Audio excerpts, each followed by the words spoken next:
మాకు తెలియజేయవచ్చు. సో ప్రస్తుతం నాతో పాటుగా అటు తెలంగాణ ఉద్యమకారుడు, తెలంగాణ క్రాంతి దళ్ ఫౌండర్ చైర్మన్ క్రాంతి పృథ్వీరాజ్ గారు ఉన్నారు. At the same time Shyam ఉన్నారు మనతో పాటుగా, తెలంగాణ శ్యామ్. సో మరోవైపుగా మార్వాడి సపోర్టివ్గా ఆయన కూడా బై కమ్యూనిటీ అదే. సో జిగ్నేష్ దోషి కూడా మనతో పాటుగా గుజరాతీ మార్వాడి సంఘం చైర్మన్ మనతో పాటుగా ఉన్నారు. ఎస్, మనతో పాటుగా ఫస్ట్గా ఆయన్ని అడుగుదాం, జిగ్నేష్ గారిని. జిగ్నేష్ గారు, మార్వాడి గో బ్యాక్ ఇన్నాదని ఎలా చూస్తారు? మీరు మ్యూట్లో ఉంది, అన్మ్యూట్ చేస్తారా?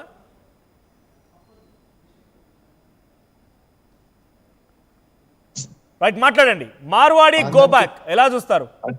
అందరికీ నమస్కారము. ఇది చాలా బాధాకరమైన విషయము.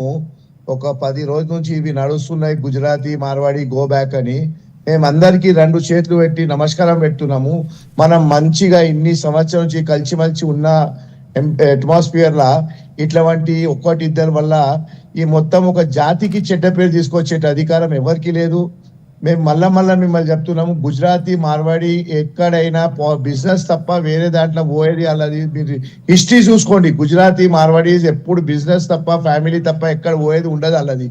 ఈ ఎవరో ఒక్కళ్ళో ఇద్దరు వల్ల మొత్తం సమాజంలో గుజరాతీ మార్వాడి గో బ్యాక్ చెప్పేది ఎంతవరకు వాస్తవం?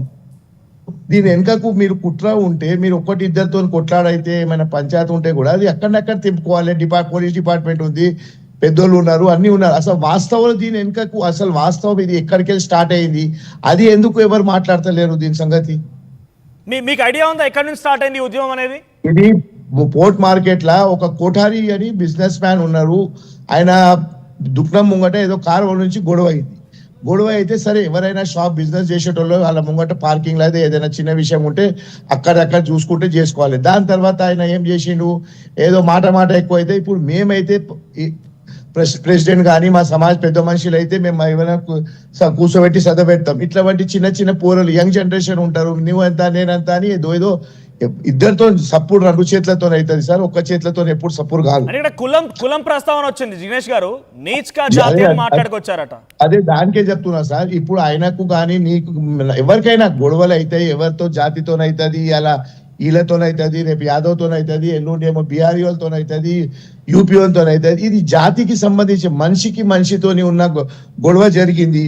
ఆ మార్వాడి కోటారి, ఇప్పుడు నేను వాస్తవం చెప్తే మీకు తెలుసో తెలియదో వాస్తవము, ఈ కోటారి ఫ్యామిలీతో గొడవలైంది. ఆ 75 సంవత్సరం కోటారి గారికి పిలిపించి, ఒక ప్రజాప్రతినిధి ఇంట్లో పిలిపించి ఆయన కొట్టించిండు. మళ్ళా తర్వాత సారీ చెప్పిండు.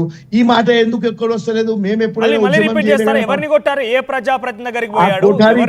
అది ఎవరి పిల్లలతో గొడవలైంది కదా సార్ పోర్ట్ మార్కెట్ లా. అది కోఠారి ఫ్యామిలీ అని రెప్యూటెడ్ ఫ్యామిలీ, 100 years నుంచి ఆయన తెలంగాణలో ఉంటున్నారు. ఆ ఫ్యామిలీ పిల్లలతోని ఇలా గొడవలైంది జరిగింది.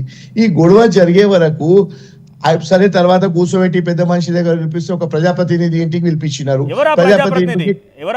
ప్రజాప్రతినిధి ఇప్పుడు నేను బీఆర్ఎస్ ఎమ్మెల్యే పద్మారావు గారి ఇంట్లో పిలిపించిండు, కాంప్రమైజ్ చేపి పిలిపించిండు. ఎవరు అక్కడ లేచి ఆ 75 సంవత్సరం ముసలి మీద చేసిండు. అది ఎంతవరకు నిజమే సార్? ఈ పద్మారావు ఇంట్లో ఎవరో రౌడీలు వాళ్ళు ఎంబడి ఉండేటోళ్ళు ఎవరు చెప్పిండు అది మనకు అప్పుడు తెలియలేదు. ఆ వీడియో రికార్డింగ్ కూడా పోలీసు వాళ్ళు చూసుకుంటా అంటారు. దయసారి అది వేరే విషయం. తర్వాత ఎమ్మెల్యే గారు కూడా రిక్వెస్ట్ చేసిండు, ఇట్లాంటి అయిపోయింది, నాకు తెలియకుంటే మా పిల్లలు ఎవరో చేస్తున్నారు అని. దానివల్ల అక్కడ సర్దిపోయింది. మళ్ళీ ఈసారి ఒక్క మనిషితోని వచ్చింది. ఆయన పర్సనల్ గా తీసుకొని ఇది పెద్ద ఒక ఉద్యమం లెక్క ఎందుకు తయారు చేస్తున్నారు? జిగ్నేష్ గారు, నేను ఏం చెప్తున్నానంటే అక్కడ ఇష్యూ స్టార్ట్ అయింది, ఓకే, అక్కడ కుల ప్రస్తావన వచ్చింది, కుల ప్రస్తావన నుంచి అగ్గిరాజుకుంది, అంటే అక్కడి నుంచే స్టార్ట్ అవడం అని కాదు. గతంలో కూడా 2014లో మధ్యలో ఒకసారి అంటే ఎక్స్ప్లాయిటేషన్ చేస్తున్నారు, ఈ కమ్యూనిటీ మొత్తం మార్కెట్ ఎక్స్ప్లాయిటేషన్ కి పాల్పడుతోంది.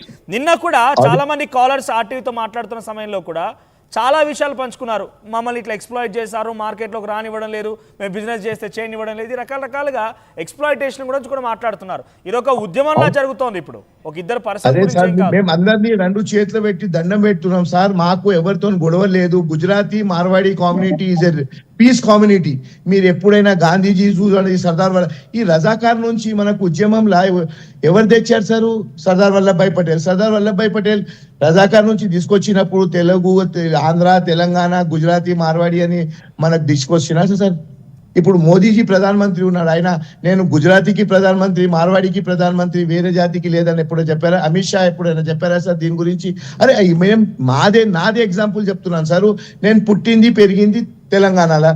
ఇప్పుడు నేను ఏడ గో బ్యాక్ అంటే ఏడ పోవాలి?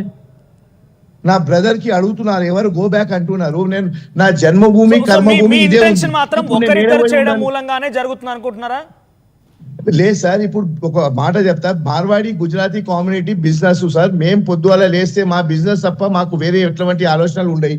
మేము ఎవరి జోలికి పోము, మాకు ఏం అటువంటి ఉద్దేశం.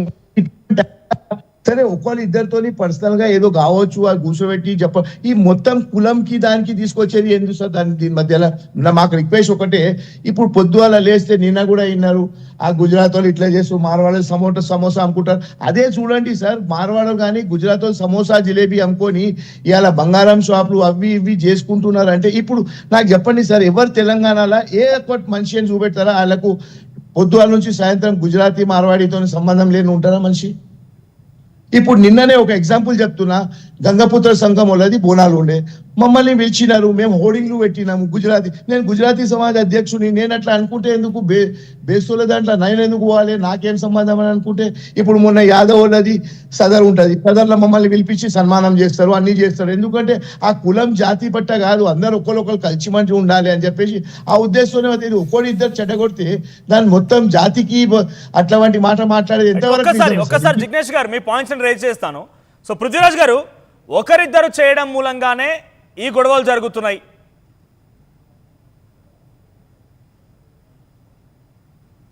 పృథ్వీ గారు, నా వాయిస్ వినిపిస్తోందా? ఒకరిద్దరు మూలంగానే గొడవలు జరుగుతున్నాయి అంటున్నారు జిగ్నేష్ గారు. గుజరాతీ సమాన్ సంఘం అంటమైంది. జిగ్నేష్ గారికి నమస్కారాలు, జై తెలంగాణ. ప్రేక్షకులకు కూడా నమస్తే, జై తెలంగాణ.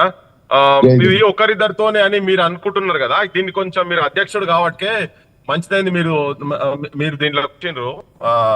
మీరు యాక్చువల్ గా ఫస్ట్ ఆత్మవిమర్శ చేసుకోవాల్సిన అవసరం ఉంది బాగా. మీరంటే ఇంకా మీ కోణం కాకుండా కొద్దిగా తెలంగాణ ప్రజల కోణంగా, మా ఓటర్ల కోణం కూడా మీరు ఆలోచించాల్సిన అవసరం ఉంది బాగా.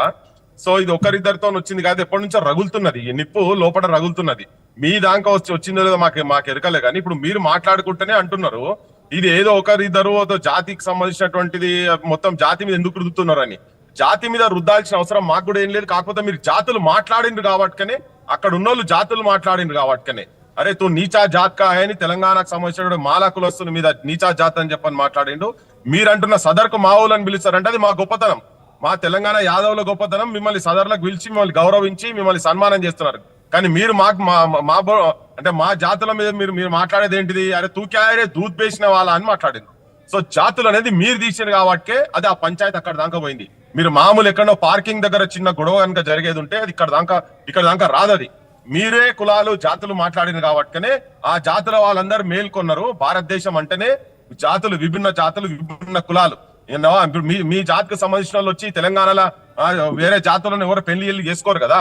మీ జాతి మీకున్నది, మా జాతి మాకున్నది, మాకున్న గౌరవం మాకున్నది, ఇక్కడ ముదిరాజులకున్న గౌరవం ముదిరాజులకున్నది. అట్లా కులాల పేర్ల మీద పార్కింగ్ దగ్గర కులాల పేర్లు తీయాల్సిన అవసరం ఎక్కడిది?